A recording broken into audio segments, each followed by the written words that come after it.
The snowstorm swallowed the horizon. Captain Jonah Cade trudged through knee-deep drifts, his breath fogging in the frigid air.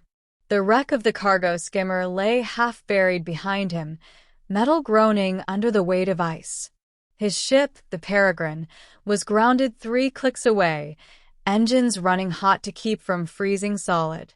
He should have been heading back, but the faint movement he'd seen through the blizzard, something small, something alive, kept pulling him forward. "Hello," he called, his voice barely carrying over the howling wind. At first, there was nothing. Then, a shadow shifted in the hollow of a snowbank.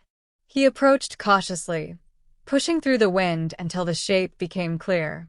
It was a girl, thin, wrapped in nothing but a torn scrap of cloth, shivering so violently her teeth chattered. Her skin was a pale lavender, her hair a curtain of frost-covered strands. Alien, though humanoid enough for him to see the terror in her wide, glassy eyes. Jonah crouched, pulling off his insulated jacket and draping it around her shoulders.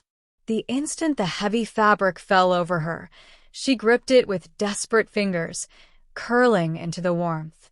"You're freezing," he said gently. "We need to get you inside before." Her lips parted, and a single, cracked word escaped. "Please." He carried her through the storm, her weight barely anything in his arms. By the time they reached the Peregrine, his legs ached from the cold and his face burned with windbite. Inside, the airlock hissed shut and heat wrapped around them. Jonah set her gently on the medbay cot, peeling off his gloves to check her hands. Her skin was ice-cold, fingertips almost blue. The ship's AI, Hera, flickered to life on the overhead display. Severe hypothermia detected. Initiating warming protocol. Jonah grabbed thermal blankets from the storage locker and tucked them around her. She didn't speak, but her eyes followed his every movement, as if trying to decide if he was a threat. "You're safe now," he said, voice low. "I'm not going to hurt you." Hours passed before she spoke again. Jonah sat in the pilot's chair, keeping an ear on the medbay. He'd given her water, warmed broth, and space to breathe. The blizzard still raged outside, battering the hull like an angry beast. When he stepped in to check on her, she was sitting upright, the blankets clutched around her. "My name's Jonah," he said, leaning against the wall. "You got one." She hesitated, then whispered, "Saran." "Saran," he repeated. "What happened to you out there?" Her gaze fell to the floor. "They left me." "Who?" "My people. The raiders came, took the strong ones, killed the ones who fought. I was not worth keeping." Her voice trembled, but there were no tears, only the numb weight of someone who had already cried them all. Jonah felt a slow burn in his chest. They were wrong. The storm didn't break for 3 days. In that time, Saran began to thaw, physically and otherwise. She still moved like a shadow, quiet and watchful, but Jonah caught her looking out the viewport at the stars more than once. He gave her tasks, small ones, to give her something to do besides curl up and remember. She helped Hera sort ration packs, wiped condensation from the engine room vents, and asked careful questions about the ship's controls. The first time she laughed was over something simple. Jonah burned a batch of synth bread, and Hera scolded him in her dry, mechanical tone. Saran's laugh was short and startled, like she wasn't used to the sound. On the 4th day, the storm cleared. The sky was a deep, sharp blue, sunlight glittering off the endless snow. Jonah stood in the cockpit, staring at the NAV charts. "I can take you to the nearest refugee station," he told her over breakfast. "They'll get you a place to stay. Food. Warmth." She went very still. "And you'll leave?"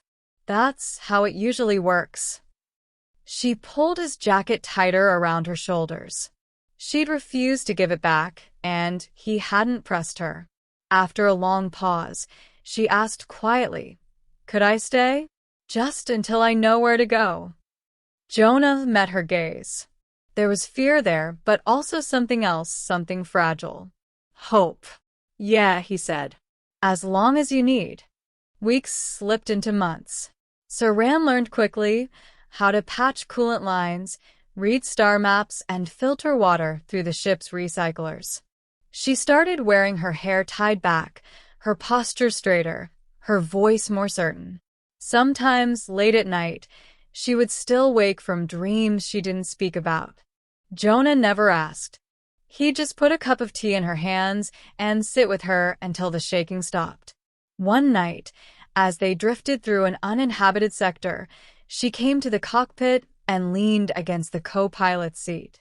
"Why did you help me?" she asked. Jonah looked out at the starfield. "Because no one should be left out in the cold. Not like that." Her voice softened. "You didn't just give me a coat, Jonah. You gave me a place. Something I didn't think I'd ever have again." Their next port was bustling with life.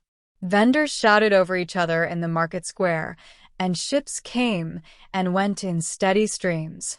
Jonah had docked to trade for supplies, but Saran lingered at the viewport instead of stepping outside. He noticed her watching a group of children chase each other through the snow-dusted streets. "You can go explore if you want," he said. She shook her head. "I'm fine here." But when they returned to the ship, she admitted in a quiet voice, "I don't like being far from you. It feels unsafe." Jonah nodded, not pressing further. "Then we stick together." It was almost a year later when Saran surprised him with a gift, something she'd carved from scrap metal in the workshop. It was small and imperfect, but unmistakable, a tiny model of the peregrine. "I thought maybe," she started, then trailed off, as if worried he'd think it silly. He turned it over in his hands, smiling. "It's perfect." Her shoulders relaxed. "You know," he said, setting it carefully on the control console, "you're not just a passenger anymore. This ship's as much yours as mine." For a moment, she just looked at him. Then she said, very quietly, "Then I guess that means I'm home." And in the vast cold of space, where countless souls drifted without belonging, Saran had found hers, not in a station or a planet, but in the steady heartbeat of a ship and the man who had once given her his coat.